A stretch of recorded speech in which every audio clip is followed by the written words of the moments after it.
Good morning, ladies and gentlemen. Erected in 1965 and designated a National Historic Landmark in 1975, this obelisk marks ground zero, the exact location of the first atomic detonation, an event that ushered the world into the atomic age. That event happened 75 years ago and will be recognized by the lighting of the obelisk at exactly 5:29.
On behalf of Brigadier General David C. Tribula and Command Sergeant Major Christopher A. Prosser, Commander and Command Sergeant Major of White Sands Missile Range, welcome to the Trinity Site 75th Anniversary Recognition.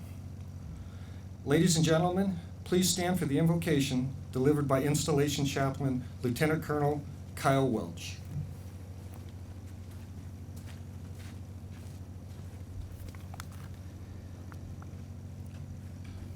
If you choose, please join me in prayer.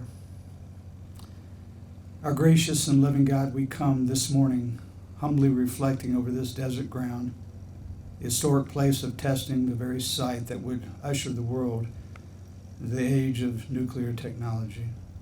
On this solemn occasion, we call upon your grace, your mercy, and your wisdom, that knowing the magnitude of such discovery, that we might as a people, a nation, and a world continue positive advances and discovery with nuclear technology in the areas of science, medicine, clean energy, space exploration, and other noble causes.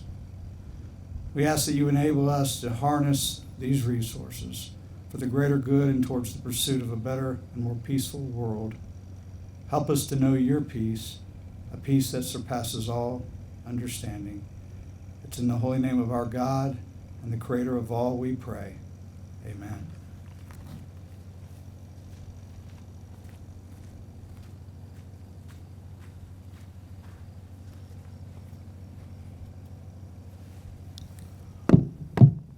Ladies and gentlemen, the Commander of White Sands Missile Range, Brigadier General David C. Tribula.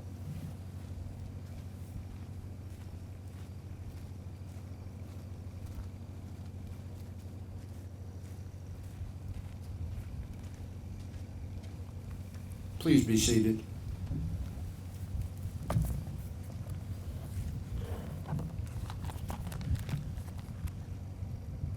Ladies and gentlemen, good morning. Mr. Metter, Command Sergeant Major Prosser, members of the Army, Navy, Air Force, Space Force, and the Department of Defense, including Fort Bliss, Holloman Air Force Base, and White Sand Missile Range's 26 tenant and subordinate organizations, representatives from our national laboratories, to all our honored guests viewing this morning, welcome to the commemoration of the test that changed the world. Few events have changed the course of human history to the extent that the Trinity test did in mere nanoseconds on this day in 1945. Thank you to everyone for joining us on this beautiful early New Mexico morning, and welcome to the commemoration of the test that changed the world. White Sands Missile Range is honored to host each of you at the site of this historic event, and we welcome you to today's ceremony. It was here precisely 75 years ago at this very location when history was made and a new era began. Today, you will have the opportunity to tread in the same steps of some of the greatest scientists in the world who gathered here in 1945. Their work definitively opened the atomic age and fundamentally changed the world. Fundamentally because the work that built upon the Trinity test impacted geopolitics, medicine, energy, defense, transportation, to name but a few. The epitome of testing the future, changing the world.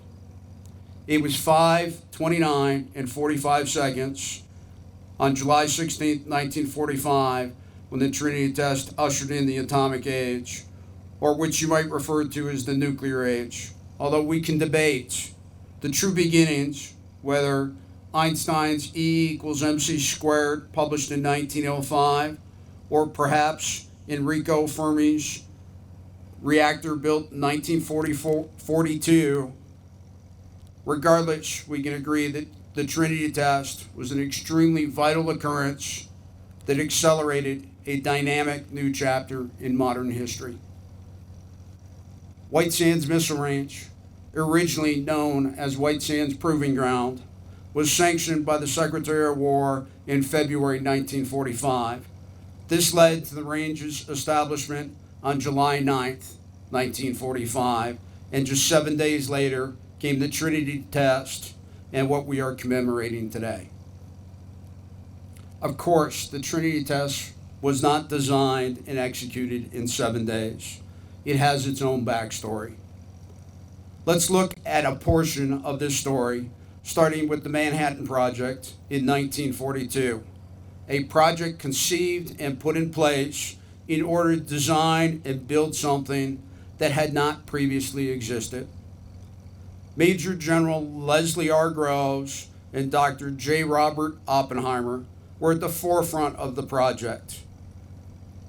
Other facilities were in Oak Ridge, Tennessee, and Hanford, although contributions to the project came from across the country. Significant was New Mexico's Site Y, the code name for the Los Alamos Laboratory that was established in 1943, and its satellite operation in Sandia in Albuquerque. While Oppenheimer is among the most famous names associated with the Manhattan Project, the project included people from all walks of life. It took a diverse group of people with a variety of skill sets to take the project from conception to reality. As is still the case today, people are our greatest asset. The diverse workforce included Monty Taylor, an African-American scientist who worked as an associate chemist on the Manhattan Project from 1943 to 1945 at the University of Chicago. His research focused on analyzing the chemical properties of rare earth metals. It also includes Eleanor Ewing, a female mathematician in her 20s who worked at Los Alamos and helped run the IBM calculating team. She and her team delved into the math and science to predict the shock wave from an implosion-type device. And Papo Vida from nearby San Ildefonso Pueblo, who was drafted into the Army in 1944, stationed at Los Alamos, and served as a machinist in the Special Engineering Detachment. The list of people who contributed to this project is long, and each person has their own remarkable story. We have no way of even knowing, much less honoring, each individual person who was critical to this project's success. But that's really the point. The story of Trinity is not just one story. Trinity was the result of the fusion of the collective experiences of thousands of people who sacrificed their time and lent us their expertise to create something remarkable. And that is where this piece of land that we stand on today comes into play. There were other locations that were considered for the test, but in due course, this area would prove the ideal location with its secluded desert terrain within a close proximity to Los Alamos. An exceptional blend of lots of nothing and all the right stuff. Through innovation and the force of many wills to overcome just as many challenges, this site was carved out of the desert. Lieutenant Harold C. Bush's 12-soldier unit arrived on site in December 1944. This unit established initial security checkpoints and horse patrols. The distances around the site proved too great for the horses, so they resorted to using jeeps and trucks for transportation and repurposed the horses for playing polo. Maintenance and morale among the men working long hours under harsh conditions, along with dangerous reptiles and insects, was a challenge. Bush strove to improve the food and accommodations and to provide organized games and nightly movies. The remote location and harsh environment were not the only dangers. There were man-made ones as well. The Alamogordo bombing range was nearby,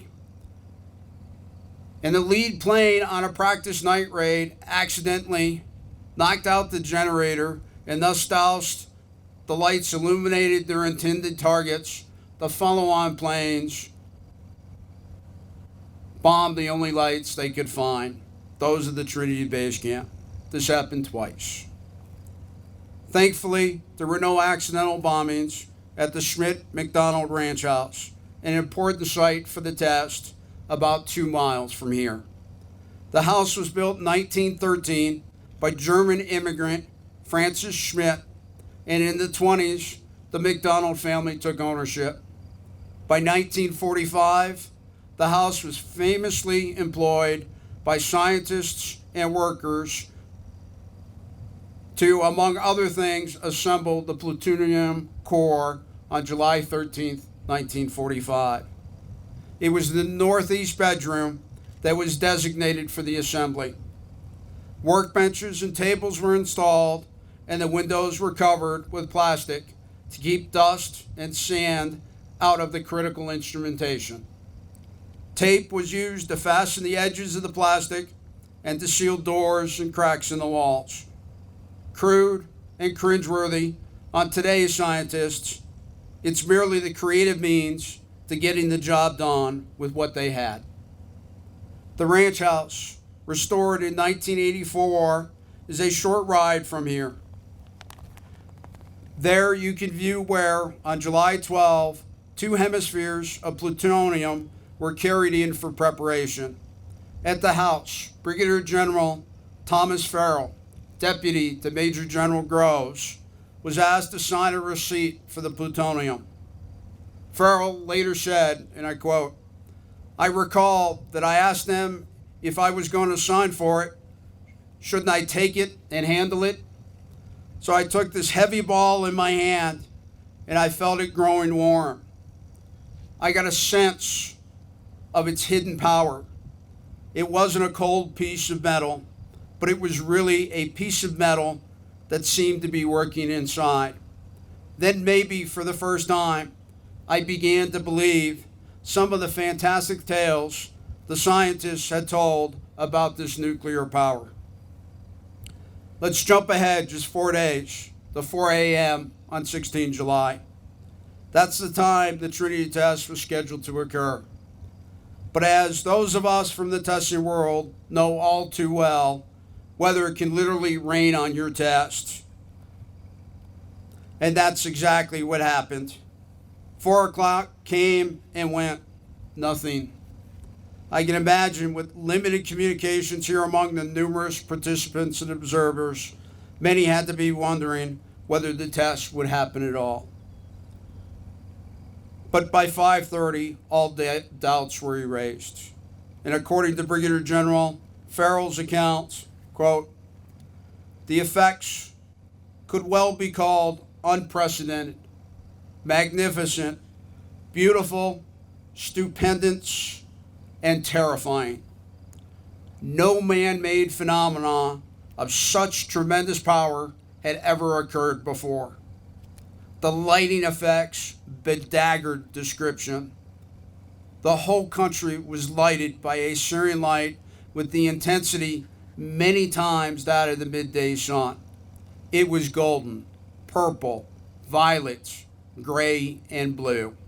It lighted every peak, crevice, and ridge of the nearby mountain range with a clarity and beauty that cannot be described, but must be seen to be imagined. It was that beauty the great poets dream about, but describe most poorly and inadequately. 30 seconds after the explosion came first the air blast pressing hard against people and things, to be followed almost immediately by the strong, sustained, awesome roar which warned of doomsday and made us feel that we puny things were blasphemous to dare temper with the forces heretofore reserved to the Almighty. Words are inadequate tools for the jobs of acquainting those not present with the physical, mental, and psychological effects. It had to be witnessed to be realized. The test was successful. The technology was vividly proven. Of course, much more was discovered due to the overlapping scientific avenues the Manhattan Project led researchers down. Delving into the health risks associated with working with radioactive substances was the onset of health physics, dedicated to keeping the workforce safe. Today, nuclear medicine aids in the diagnosis and treatment of critical illnesses. Of course, nuclear energy continues to play a major role in powering many economies of the world. France, for instance, is the world's largest net exporter of electricity and derives about 75% of its production from nuclear energy. And while you may not associate space travel with the nuclear era, it has enabled dozens of truly amazing interplanetary research missions. Radioisotope power systems provide basic mission fuel and keep critical space components warm enough to function in the cold, dark reaches of space. These systems have powered some of the most successful and inspiring missions in space program history.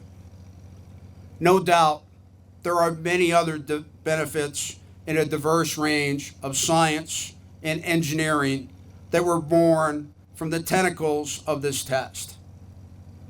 We will have to leave those to your own exploration. Ladies and gentlemen, this morning we have taken a quick look back at our beginning 75 years ago, and we are awed by how remarkable, indeed unique, were the times, the technologies, and the talents of that test. But we can also see how that day set the model for the tens of thousands of times dedicated professionals have since gathered in this remote desert to advance the security of our nation. People from all walks of life continue to unite and overcome all obstacles. Physicists and engineers, technicians and scientists, leaders, managers and administrators, safety experts, meteorologists, instrumentation operators and data collectors, logisticians, road guards, carpenters and machinists, medical providers, communication experts, photographers, and control center personnel, members of the military, government civilians, academia, industry, ranchers, the media, and politicians, all doing their part into the wee hours of the morning to evaluate the latest technology. Truly, testing the future and changing the world. We thank you for coming today to commemorate a pivotal point in history in honoring the individuals that were driven to make the Trinity test possible, and for your continuing contributions, testing the future, changing the world.